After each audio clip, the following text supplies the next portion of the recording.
¿Y si un impuesto sobre el oro y el petróleo africano fuera la chispa que desate la rebelión de todo un continente?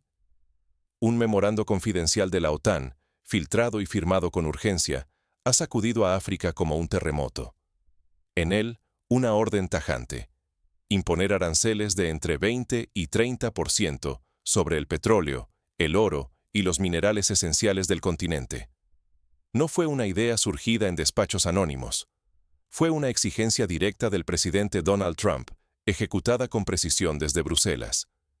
El mensaje era inequívoco: tratar los recursos africanos como una amenaza para la seguridad de Occidente. En Europa, justificaron la medida como garantía de estabilidad.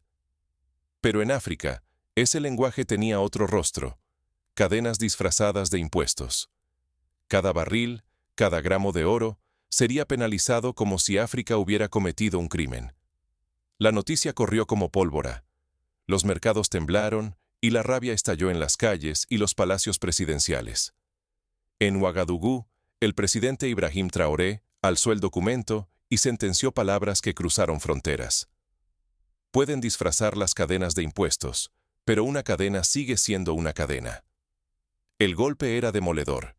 Si África aceptaba, perdería miles de millones en ingresos vitales, recursos capaces de transformar vidas, escuelas nuevas, carreteras seguras, hospitales, dignidad. Si desobedecía, el castigo sería duro: sanciones, aislamiento, represalias. Era un dilema brutal: someterse y ver evaporarse el futuro o arriesgarlo todo por la soberanía. Mientras Bruselas intentaba contener la tormenta y Washington defendía la medida como protección del orden global, la furia africana se endurecía. Para millones, la filtración no era solo un asunto fiscal. Era una agresión directa a la independencia, una confirmación de que la riqueza africana sigue bajo asedio. El precio de la soberanía, parecía, solo se exige cuando es africana. Pero, ¿cómo reaccionaron las calles y los líderes africanos ante este ultimátum? La tensión pronto se transformó en acción y desafío abierto. ¿Cómo llegó África a esta encrucijada, donde su éxito se transforma en castigo? Para comprender la furia actual, es necesario mirar atrás. Durante generaciones, África ha cargado deudas impuestas, mientras sus riquezas, petróleo, oro, minerales, alimentaban motores lejanos. Promesas vacías de desarrollo nunca se tradujeron en escuelas, carreteras u hospitales para sus propios pueblos.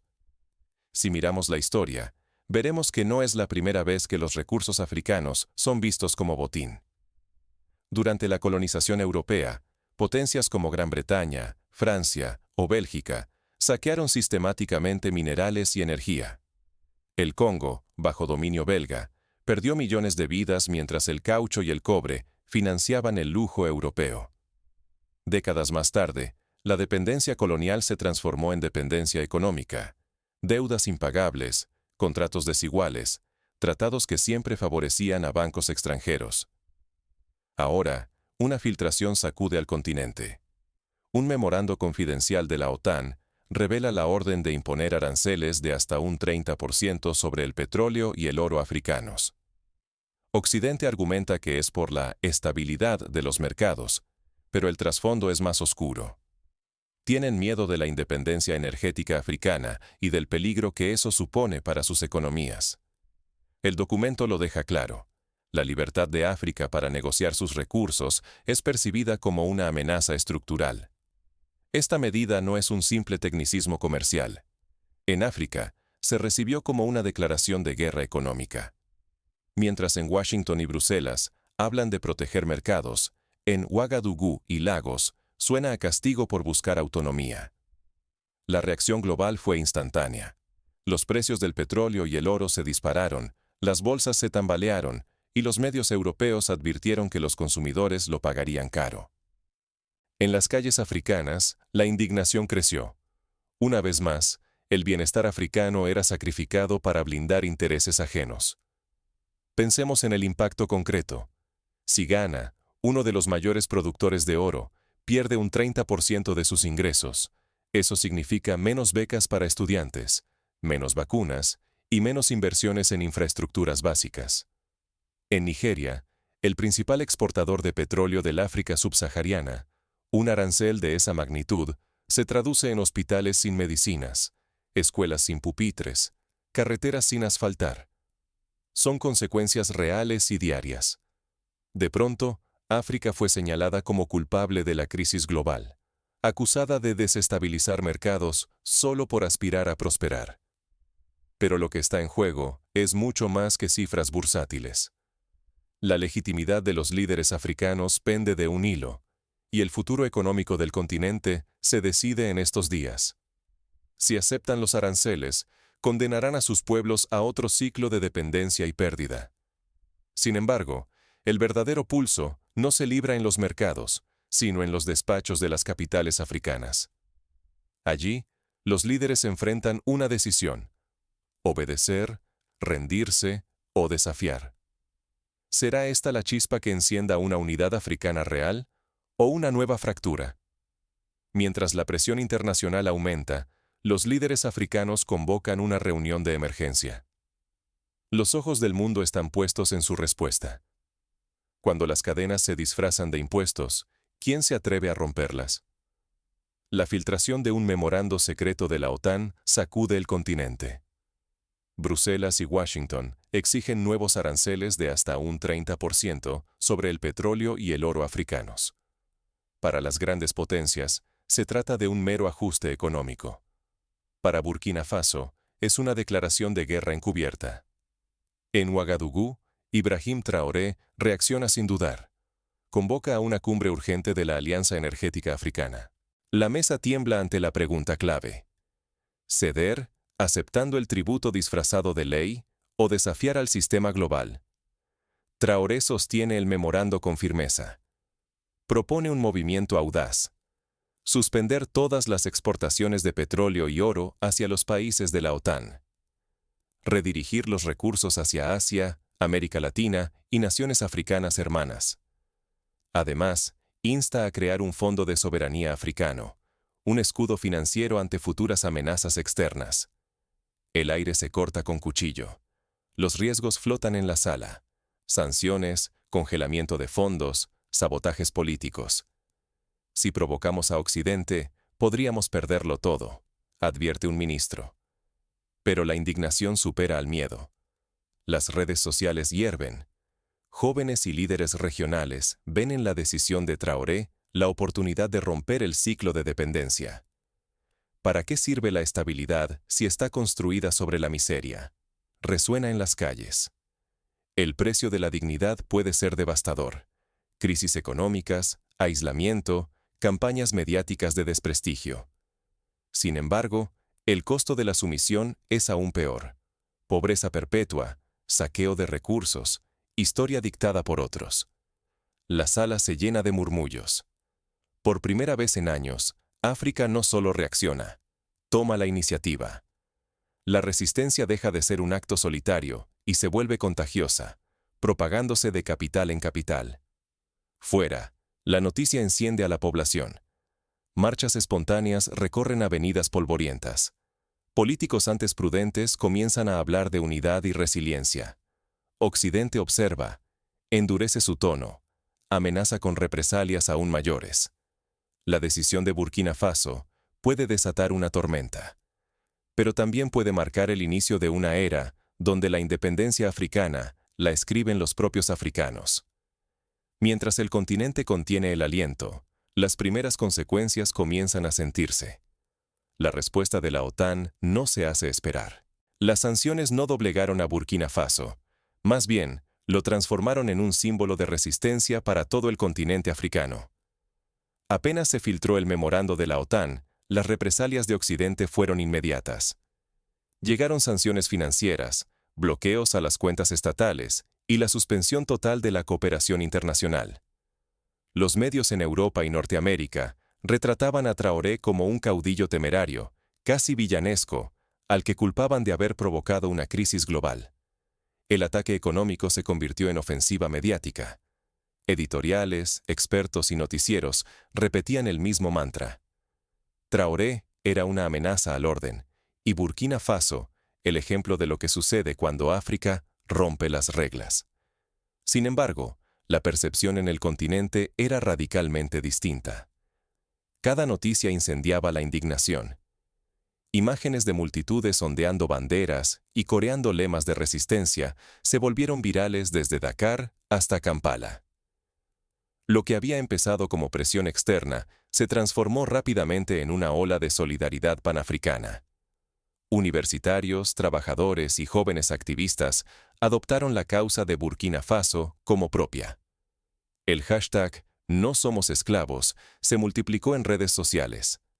Las protestas no solo rechazaban las sanciones, sino que también afirmaban, con una fuerza inédita, que la dignidad y la soberanía africanas no están en venta. En las calles de Bamako, Abiyán y Lomé surgieron movimientos espontáneos de apoyo. Carteles con el rostro de Traoré y mensajes de unidad africana cubrían las plazas. Canciones y poemas de resistencia circulaban por WhatsApp, mientras radios comunitarias transmitían programas especiales sobre la urgencia de controlar los propios recursos. Pero Occidente no se limitó a las sanciones y la propaganda.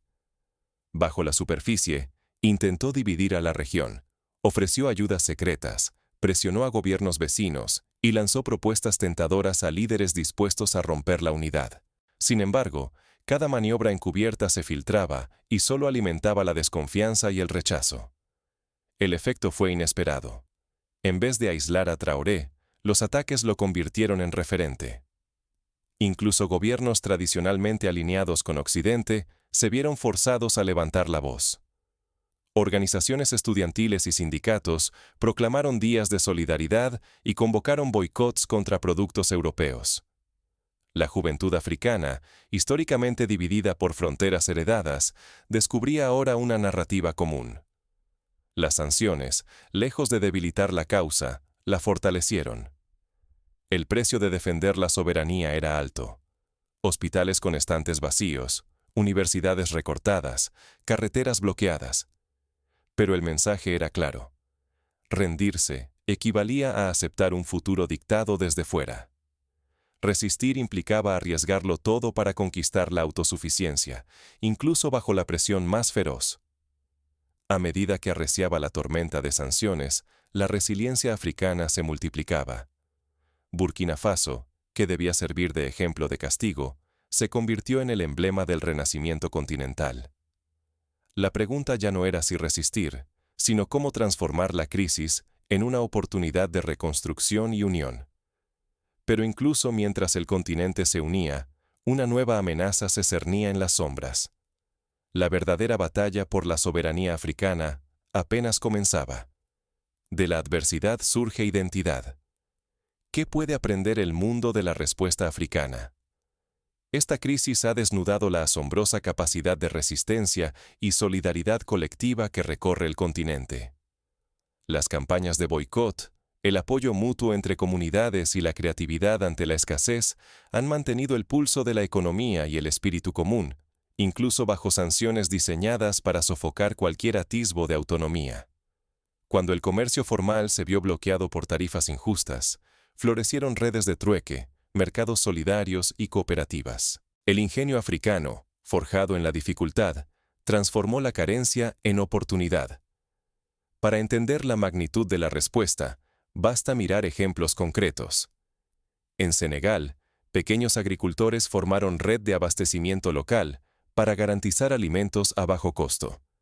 En Sudáfrica, cooperativas mineras nacieron para procesar oro y diamantes sin intermediarios extranjeros.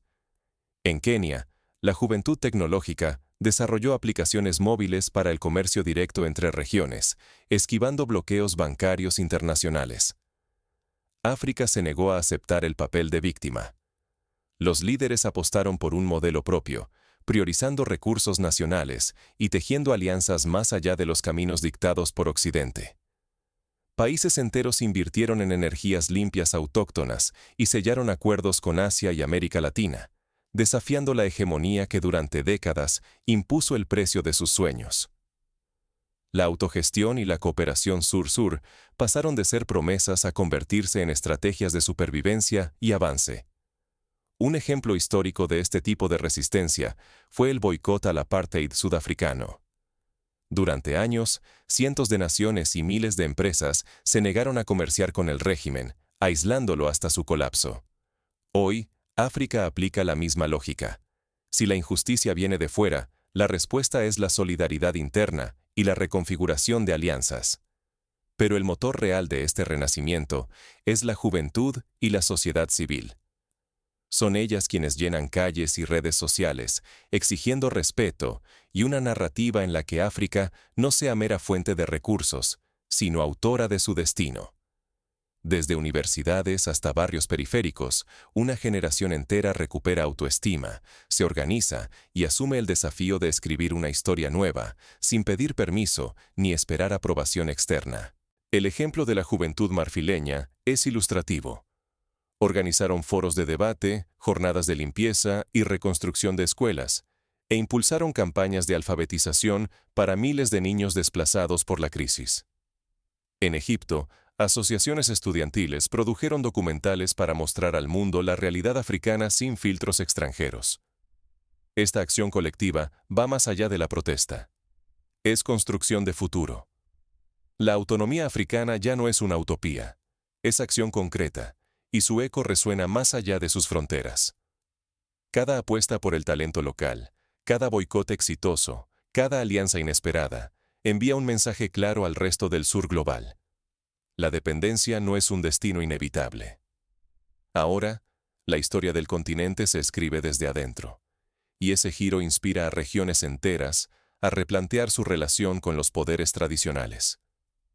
Sin embargo, la amenaza de una recaída en la dependencia sigue acechando. Cada paso hacia la autosuficiencia enfrenta presiones externas, tentaciones de soluciones fáciles y amenazas de sabotaje velado. Pero aquí reside la oportunidad. Si África logra sostener este rumbo, puede convertirse en faro y ejemplo para todos los pueblos relegados por el sistema global. La verdadera pregunta no es solo cómo resistir, sino cómo convertir la adversidad en desarrollo sostenible, unidad profunda e inspiración colectiva. La historia se está escribiendo hoy.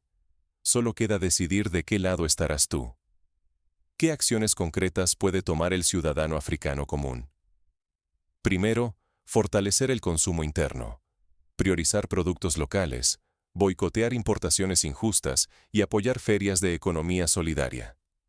Segundo, participar en asambleas comunitarias y exigir transparencia en la gestión de recursos naturales. Tercero, exigir a los líderes que firmen acuerdos regionales de cooperación en vez de pactos bilaterales desiguales. Mientras el continente redefine su destino, los poderes tradicionales no permanecen de brazos cruzados. Nuevas amenazas y estrategias de presión comienzan a desplegarse en las sombras. África ya no aguarda la aprobación ajena para exigir su libertad. La proclama con voz firme. Décadas de negociaciones opacas y promesas vacías han convertido la dignidad africana en un peón en partidas extranjeras. El memorando confidencial de la OTAN, filtrado y ahora imposible de negar, solo destapó la verdad que millones ya sentían. Occidente nunca priorizó la libertad africana, sino que la consideró un problema a gestionar. La exigencia de aranceles de hasta un 30% sobre el petróleo y el oro africanos fue la gota que colmó el vaso. Hoy, la respuesta es contundente. Líderes como Ibrahim Traoré no mendigan, ni esperan limosnas o indulgencias.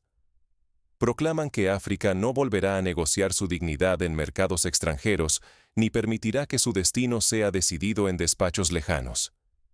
Cada barril de petróleo y cada gramo de oro significan mucho más que riqueza. Son la promesa de escuelas, hospitales, caminos y sueños propios. Durante siglos, el precio de la soberanía africana fue impuesto desde fuera. Ahora, el continente está decidido a fijar su propio valor y a defenderlo. El riesgo es enorme. Lo que está en juego no es únicamente dinero, sino la historia viva del continente y el derecho de sus pueblos a escribir su propio destino. Si dejamos que otros narren esta historia, hipotecaremos no solo el presente, sino el futuro de generaciones enteras. Por eso, este mensaje debe cruzar fronteras y atravesar océanos. Que nadie alegue desconocimiento cuando la dignidad de millones está en juego. Si compartimos esta verdad y hacemos eco de la resistencia, África será imposible de silenciar o ignorar. La autodeterminación africana ya no es una súplica, sino una declaración irreversible. El tiempo de ser espectadores quedó atrás. Ahora la historia se está escribiendo con valentía y unidad. Comparte este mensaje y permanece atento, porque lo que viene no es un final, sino el principio de una nueva era de libertad y respeto para África. ¿Y tú? ¿De qué lado de la historia estarás cuando la dignidad de un continente esté en juego? Porque el